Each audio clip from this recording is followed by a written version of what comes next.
안녕하세요. 잡시광입니다. 2025년 7월 평온해야 할 동남아시아 정글지대에서 또다시 총성이 울렸습니다. 태국과 캄보디아 국경 일대에서 격렬한 교전이 발생하여 불과 이틀 만에 수십 명의 민간인과 군인이 사망하고 16만 명 이상의 피난민이 발생하는 비극이 초래되었습니다.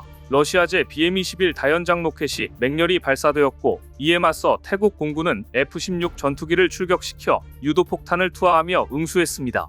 이 지역은 오랫동안 조용했던 분쟁 지역이었지만 이번 충돌은 단순한 국경 갈등을 넘어선 복합적인 지정학적 요인, 특히 중국의 이간질과 영내 영향력 확대를 위한 그림자가 아시아 전역을 전쟁으로 물들이는 현상을 보여주는 상징적인 사례로 평가됩니다. 전투의 배경에는 양국의 국내 정치 상황과 함께 강대국의 대리전 성격이 짙게 깔려 있으며, 이는 동남아시아의 불안정성이 예상보다 훨씬 복잡한 국제 역학관계와 얽혀 있음을 시사합니다. 이번 충돌은 국경지역 지뢰 폭발 사고가 도화선이 되었습니다. 태국은 캄보디아의 불법적인 지뢰 설치로 민간인과 병력이 피해를 입었다고 주장했고, 캄보디아는 태국군의 영토 침범과 불법 정찰에 대한 자위권 차원의 대응이라고 반박했습니다. 이러한 해묵은 갈등이 뿌리는 1907년 프랑스령 인도차이나와 시암 왕국 간의 불완전한 국경선 설정에서 시작됩니다.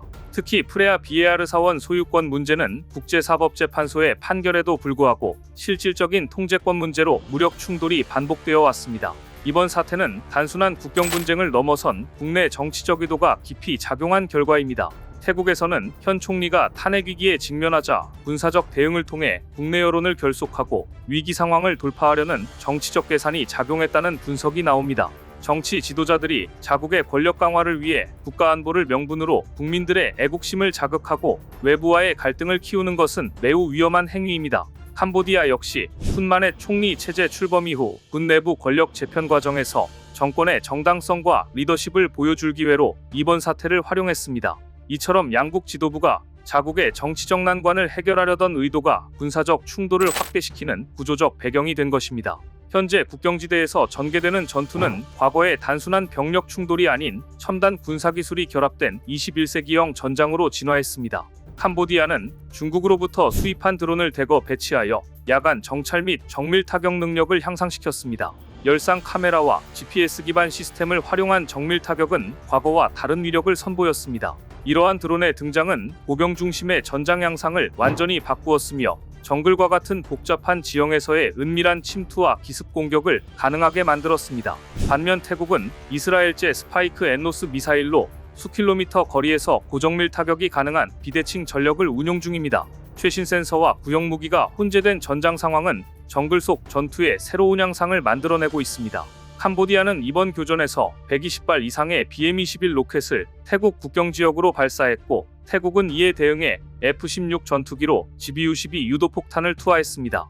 약 200발의 박격포도 교차 발사되며 전방 지역은 화염에 휩싸였습니다. 특히 이번 교전은 2011년 유사 충돌 때보다 화력 밀도는 약 1.7배, 민간인 피해율은 23%포인트 증가한 것으로 나타났습니다.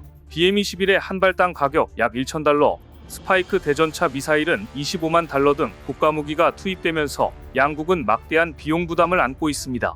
전쟁의 경제적 비용은 단순한 무기 구매를 넘어 의료 지원, 피난민 구호, 인프라 재건 등 막대한 사회적 비용을 초래하며 장기적으로 국가 경제에 치명적인 영향을 미칩니다. 국경 분쟁의 근본 원인은 식민지 시절, 즉 1907년 프랑스 시암 조약에서 설정된 불확실한 국경선에 뿌리를 두고 있습니다. 당시의 미흡한 측량 기술로 인해 지형과 불일치하는 오류가 많았습니다. 특히 프레아 비에아르 사원 주변 4.6제곱킬로미터의 그레이존은 ICJ 판결에도 불구하고 분쟁이 지속되고 있습니다. 양국 국경선 290km 중 약 80km가 미확정 상태로 남아있어 언제든 무력 충돌의 가능성이 존재합니다. 2025년 5월 발생한 지뢰 폭발 사건은 이번 갈등의 직접적인 계기가 되었으며, 이후 양국은 전면적인 무력 대비 태세에 돌입했습니다. 태국은 개전 이전 드론과 미사일을 연동한 실전 시뮬레이션을 통해 목표물 탐지 후 18초 내 타격이 가능한 체계를 테스트했습니다. 이 기술은 이번 충돌에서 실제로 활용되어 주요 군사시설에 대한 정밀 타격에 사용되었습니다. 이는 현대전장이 요구하는 속도전의 중요성을 보여주는 사례입니다. 태국 공군의 F-16 전투기는 GBU-12 레이저 유도폭탄을 장착하고 출격하여 반경 수미터 오차 이내로 정밀 타격이 가능한 위력을 선보였습니다. 캄보디아군은 중국산 VP-1 장갑차를 운용하며 BM-21 로켓과 드론 연동 사격 시스템을 통해 기존보다 월등한 작전 반응 속도를 보여주고 있습니다. 특히 야간 교전에서의 성능 개선은 눈에 띄었으나 중국산 무기의 잦은 고장과 낮은 신뢰성 문제가 현지 병사들 사이에서 불만으로 터져나오고 있습니다.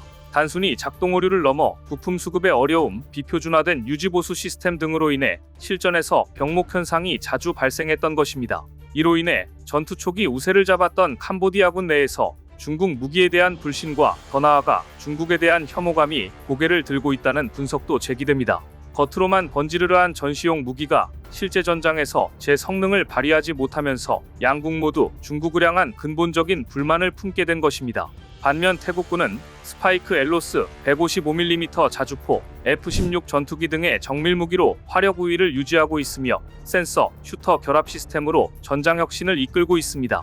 교전으로 양국 국경 인근 마을 수십 곳이 대피령을 받았으며 초등학교 포함 교육시설 120곳 이상이 임시 휴교했습니다. 전체 대피 인원은 16만 명을 넘어섰으며 구호물자 부족, 위생 문제로 인한 추가 피해도 우려됩니다. 유엔과 아세안은 휴전 중재를 위한 외교 채널을 가동 중이지만 양국의 첨예한 대립은 평화적인 해결을 어렵게 만들고 있습니다.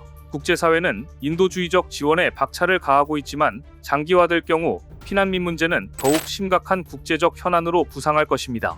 이번 사태는 단순한 국경 문제를 넘어섭니다. 캄보디아는 중국과의 군사협력을 강화하며 합동 해상훈련, 드론 기술 공동 개발 등을 진행했습니다.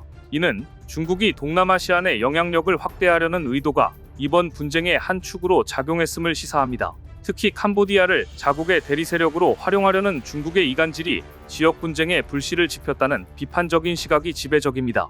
중국은 군사원조를 통해 자국 영향권 내에 있는 국가들을 대리전의 도구로 삼아 영내 긴장을 유도하고 이를 통해 서방 진영의 영향력을 약화시키려는 전략을 구사하고 있습니다. 반면 태국은 미국과 안보동맹을 유지하고 있으며 미국과의 코브라 골드 훈련은 지역 군사균형에 중요한 영향을 미칩니다. 아세안 내부에서도 중립과 중재를 둘러싼 입장차가 존재하며 이는 동남아 안보 지형을 더욱 복잡하게 만들고 있습니다. 이 분쟁은 아시아 지역이 강대국들의 패권 경쟁 무대가 되고 있음을 명확히 보여줍니다. 이번 충돌은 한국에게 중요한 안보적 교훈을 줍니다. 동남아 국가들이 드론, 정밀 유도무기 등 첨단 무기 체계를 실전에 적극 활용하는 흐름은 한국 방산업계에 새로운 기회를 의미합니다. 국산 방공무기 체계인 천궁2, 경공격기 FA-50은 이 지역에서 높은 경쟁력을 가질 수 있으며 특히 정비 친화성과 유지 비용 측면에서 강점을 가집니다. 현재 태국이 한국에 무기를 수입하고 있으므로 이번 충돌을 계기로 중국산 무기를 걷어내고 한국산 무기를 더욱 적극 수입할 가능성이 높아졌습니다. K방산은 단순 무기 판매를 넘어 드론, 방공, 훈련 시스템까지 포괄하는 패키지 제안을 통해 맞춤형 전략을 구사할 필요가 있습니다. 현대 분쟁은 더 이상 병력수의 우위나 전통 무기 체계만으로 결정되지 않습니다. 센서, 네트워크, 정밀유도탄이 결합된 지능형 전장에서는 정보전과 속도전이 전쟁의 판도를 가릅니다. 태국과 캄보디아 사례에서 보듯 민간인 피해 최소화를 위한 정밀타격 기술은 군사력의 질적 수준을 의미하며 외교적 주도권 확보에도 결정적 영향을 미칩니다. 한국은 이러한 흐름 속에서 정보통합 능력, 실시간 감시 능력, 고정밀 타격 능력을 중심으로 안보 체계를 재정비해야 합니다. 태국과 캄보디아 간의 충돌은 단지 두 나라의 국경 문제를 넘어 21세기 분쟁이 강대국의 이간질 속에서 어떻게 진화하고 아시아 지역의 긴장을 고조시키는지를 보여주는 상징적인 사례입니다. 단기간 내 고화력 집중, 정밀유도 무기 사용, 센서 기반 타격 체계 등은 기존의 전쟁 방식과는 전혀 다른 양상을 드러내고 있습니다. 더욱이 중국산 무기가 야기하는 문제점은 동남아시아 국가들이 중국과의 관계를 재평가하게 만들 것입니다.